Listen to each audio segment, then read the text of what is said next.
Olá pessoal, bom dia, tudo bem? Eu sou Claudio Machado e a pedido de mais um querido irmão que surgiu uma dúvida dentro da Bíblia Sagrada e pediu para fazermos um comentário a respeito, eu vou fazer este comentário agora. O irmão questionou acerca do Concílio de Jerusalém. O que seria o concílio, o que o motivou, e qual o objetivo deste concílio, qual o resultado ou a repercussão que este concílio traz para a igreja dos dias atuais. Então, atendendo o seu requerimento, vamos comentar sobre o Concílio de Jerusalém. Antes de nós falarmos do concílio, é necessário que nós esclareçamos o que levou a realizar aquele primeiro concílio que está registrado em Atos dos Apóstolos, no capítulo de número 15. Aqui está a Bíblia Sagrada, que é a nossa base de tudo. Bíblia Sagrada, Atos dos Apóstolos, capítulo 15. Ainda ontem à noite, conversando com alguém perguntou de onde vinha tantos fundamentos para tantas coisas. A resposta foi da Bíblia Sagrada. Existem seitas, existem heresias e existem falsos profetas, ou no inverso, o falso profeta e falso mestre que produz uma falsa doutrina, que é uma heresia que logo gera uma seita, justamente por falta de análise da Bíblia Sagrada. E esta deficiente análise da Bíblia Sagrada tem levado alguns a perder o caminho da salvação e às vezes embaraçar-lhe com coisas mínimas, coisas pequenas, que é justamente o que está acontecendo aqui no capítulo 15 de Atos dos Apóstolos. Inicialmente é interessante nós sabermos que desde o capítulo 13, Paulo, que já era convertido, fora chamado, convocado, intimado pelo Espírito Santo, junto com Barnabé, a sair na primeira viagem missionária. E Paulo, que foi enviado como apóstolo, como missionário aos gentios, ele começou a passar pelas igrejas que ficavam na Galácia. Aliás, passou pela Galácia, formando aquelas igrejas. Ele, na ida, ele formou igrejas, passou ali por Antioquia da Síria, Icônio, Listra, Derbe. E na volta, ele passou pelas mesmas igrejas. E foi interessante que, enquanto Paulo seguiu, no retorno, Paulo já percebeu uma diferença dos irmãos, tanto que o obrigou a escrever a carta aos Gálatas. Quando ele foi iniciar a sua segunda viagem missionária, ele escreveu a carta aos Gálatas, dizendo a eles que não gostaria que eles tão rápido se afastassem da fé, que ficou estupefato, espantado que eles tão rápido acabaram de ouvir e na sequência já estavam afastados da fé. E Paulo então diagnosticou no final da primeira viagem missionária que o problema estava na interpretação que estava sendo dado por alguns de dentro da igreja referente à graça.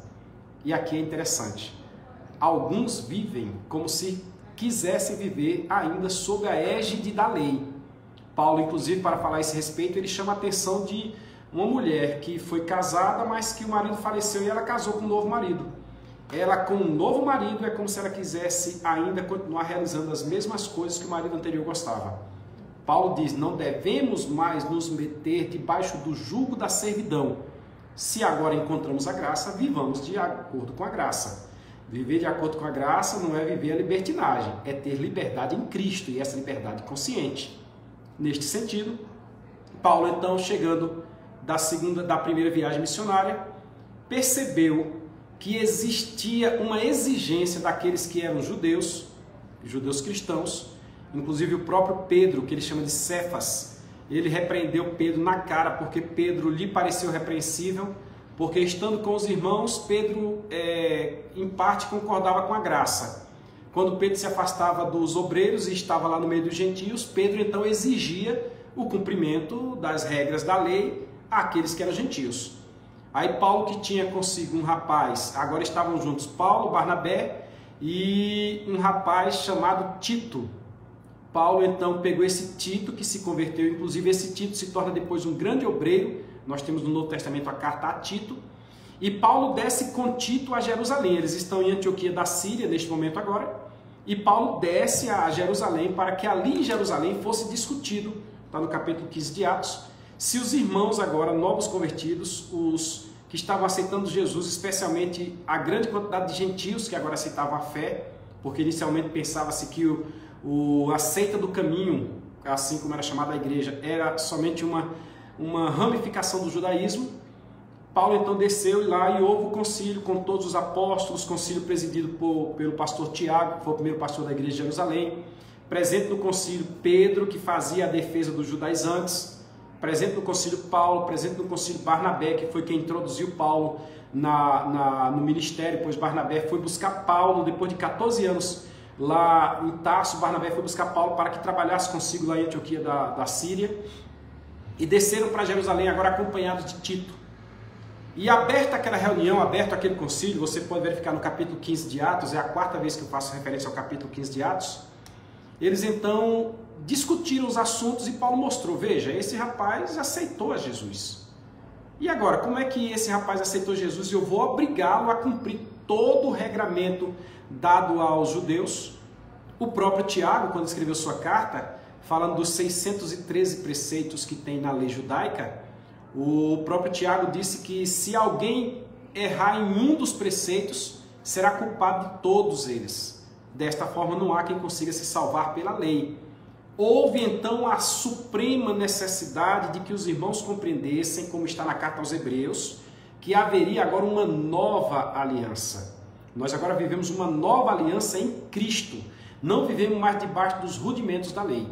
Então os irmãos se reuniram em Jerusalém e eles, depois de muitos argumentos, depois de muita discussão, chegaram a uma conclusão. Eu vou ler para você a conclusão que eles chegaram. Do capítulo 15, versículo 1 até o versículo 21, é a reunião, é a discussão, é o debate, é a argumentação, é a fundamentação de um, fundamentação de outro, etc. Mas quando chega no versículo 22, os irmãos tomam uma decisão, a direção da igreja toma uma decisão, e eu gostaria que você acompanhasse esta decisão. Isto porque existem coisas que são indispensáveis para a salvação. Deixa eu explicar. Existe na igreja cultura, costume e existe na igreja doutrina. O costume ele é local. O costume de alguém sentado do lado direito ou do lado esquerdo, isso é local. O costume de alguém usar o corte de cabelo desse jeito ou daquele jeito, ele é local. Agora a doutrina, ela já é geral. E doutrina é aquilo que afeta a salvação de alguém. A salvação de alguém pode ser afetada pela doutrina. Doutrina acerca do céu, doutrina acerca do inferno, doutrina acerca dos anjos, doutrina acerca da própria salvação, doutrina de Cristo e aí por diante. Essas doutrinas afetam a salvação.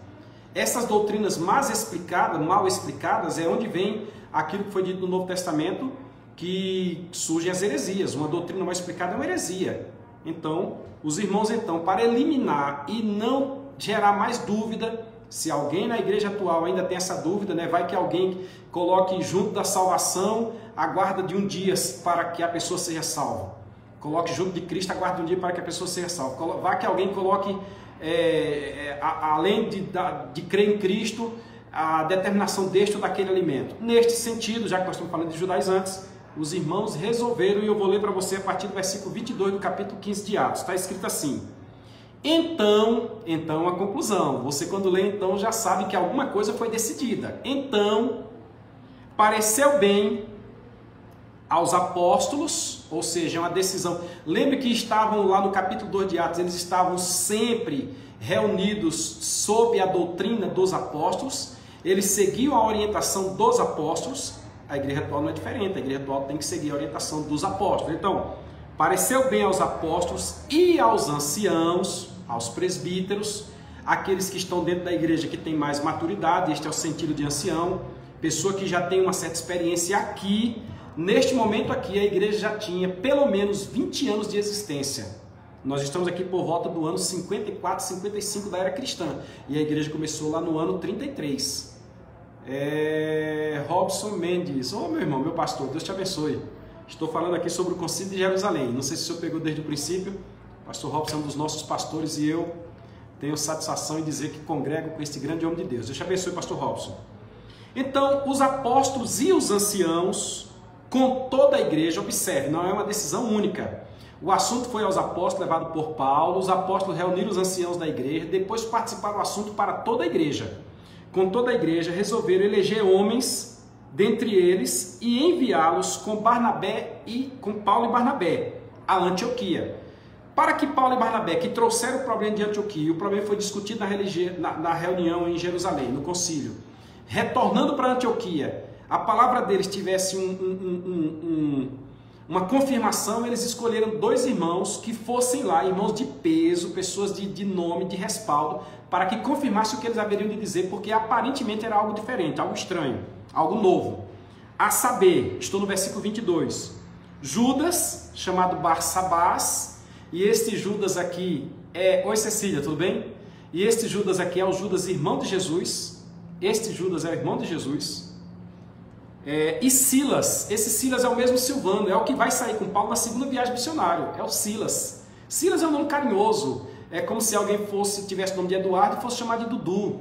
O nome é Cauê e fosse chamado de Cacau. Então Silas, o irmão Silas, 2 homens de respaldo na igreja e reconhecidos pelos irmãos de Antioquia. Homens distintos entre os irmãos, o texto já deixa bem claro.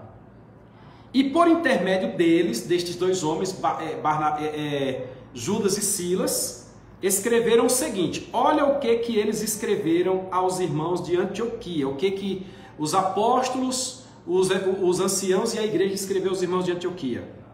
Os apóstolos, os anciãos e os irmãos, aos irmãos entre os gentios que estão em Antioquia, que estão na Síria e na Cilícia, saudações, ou seja, saúde, saudações. O que eles disseram?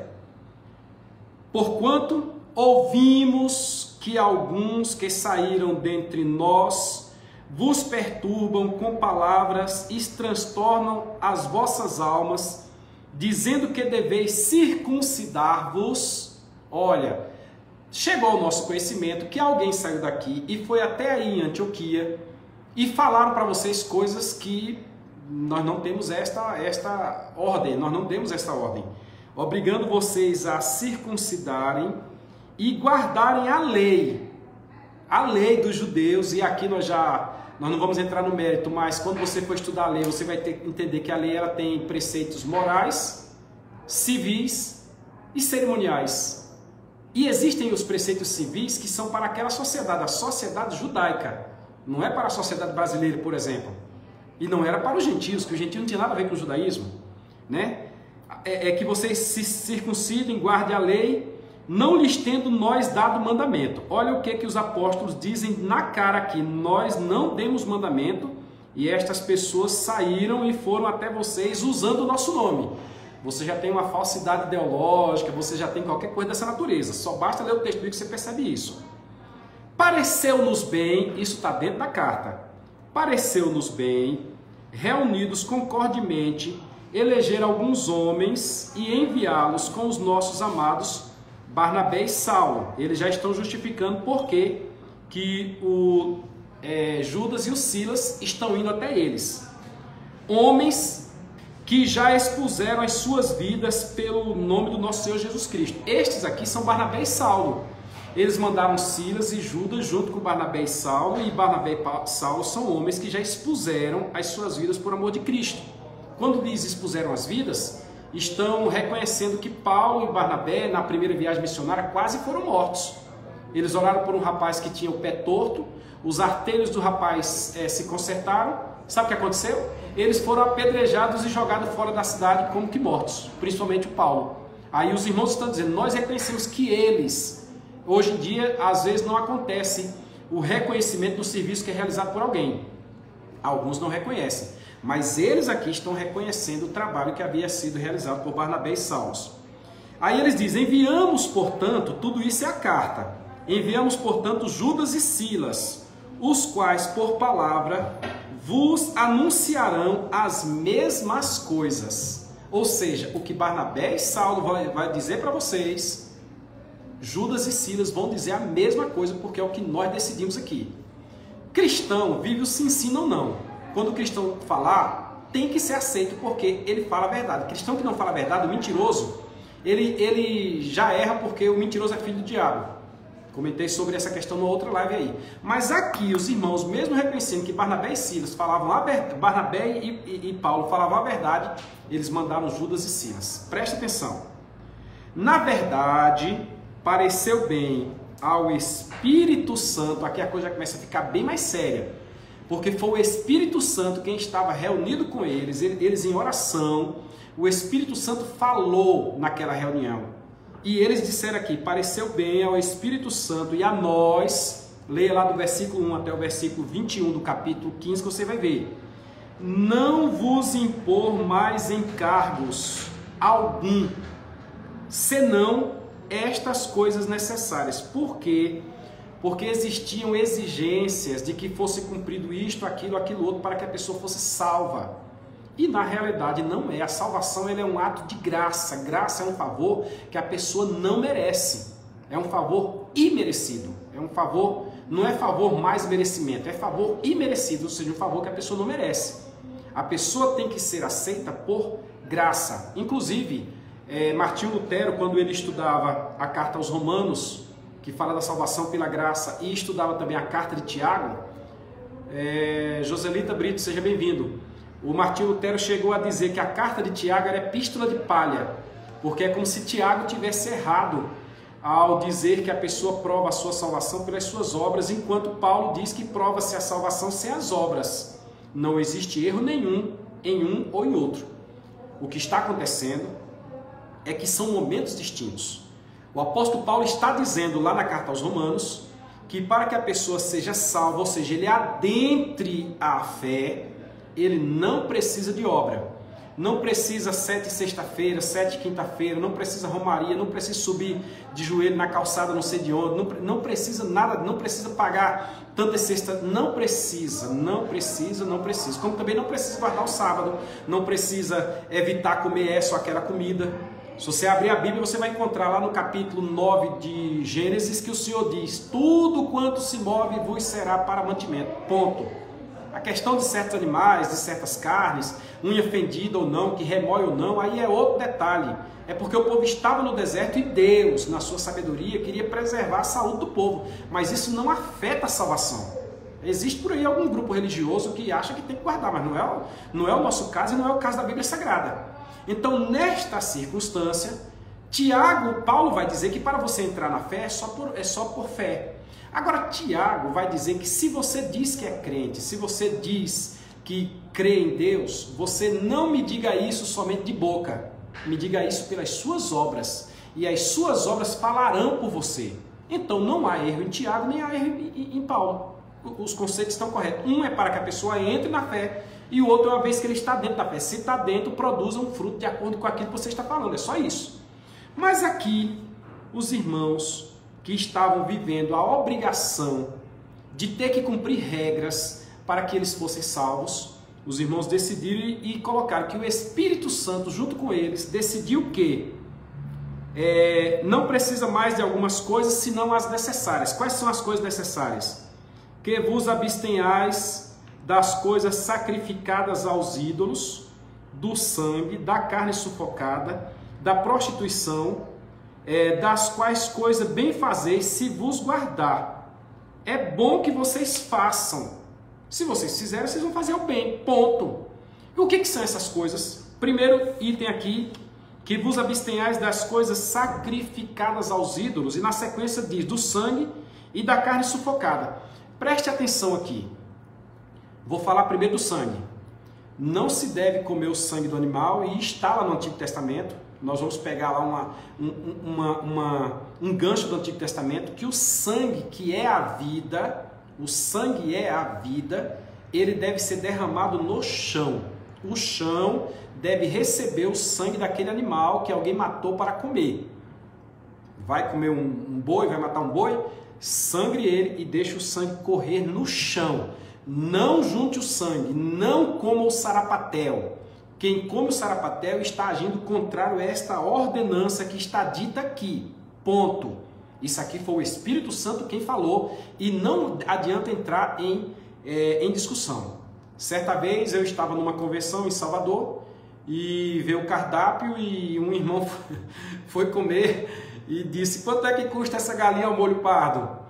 Aí a moça disse: o valor está aí na frente. Aí quando ele foi pedindo a galinha ao molho pardo, um pastor que estava conosco, eu não vou citar o nome agora, talvez ele não lembre dessa ocasião, eu lembro, foi em 2002. Aí o pastor segurou no braço dele assim e disse: meu irmão, tu sabe o que é galinha ao molho pardo? Ele disse: não, é a galinha que é cozinhada no próprio sangue. Aí ele, meu Deus, sangue de Jesus tem poder. Aí pediu a galinha que não fosse ao molho pardo. Só que tem um porém aqui. Aqui fala da carne sufocada e vai falar do sacrificado aos ídolos. Se você prestar atenção, esses 3 itens na sequência, o sacrificado ao ídolo, não comer com sangue, não comer a carne sufocada, Paulo, no outro momento, escrevendo uma das cartas, eu não lembro agora qual é a carta, me parece que na carta aos Coríntios, que a maioria desses problemas surgiram de Corinto, Paulo diz, quando você for ao mercado, que você for comprar uma carne, que você tem dúvida se aquela carne for uma carne abatida por sufocamento, ou se for uma carne abatida com sangramento, que o ideal é o sangramento, por causa da tua consciência. Olha que sabedoria o Espírito Santo deu a Paulo para explicar isso para nós. Por causa da tua consciência, não pergunte. Simplesmente coma. Simplesmente compre e coma. Ponto final. Neste sentido, se você sabe que determinado alimento é fruto de uma carne sufocada, uma galinha que a pessoa pega no pescoço e gira a galinha ali, a galinha morre sufocada, não coma. Se você sabe. Se você não sabe, dê glória a Deus e se alimente. Porque tudo aquilo que se move foi feito para a nossa manutenção. Está lá em Gênesis 9, a partir do versículo número 2. Certo? Agora, este princípio fica incrustado porque também existe nos nossos meios, e principalmente nós da Bahia, que temos a cultura afro, que é flamejante em nosso meio, especialmente no recôncavo baiano, lá em Salvador, aquela preocupação de que alguém que comeu um acarajé ou alguém que comeu alguma coisa dessa natureza, ele perde a salvação, ele perde a comunhão, ele perde a vida eterna. E não é assim. Observe o que o texto diz.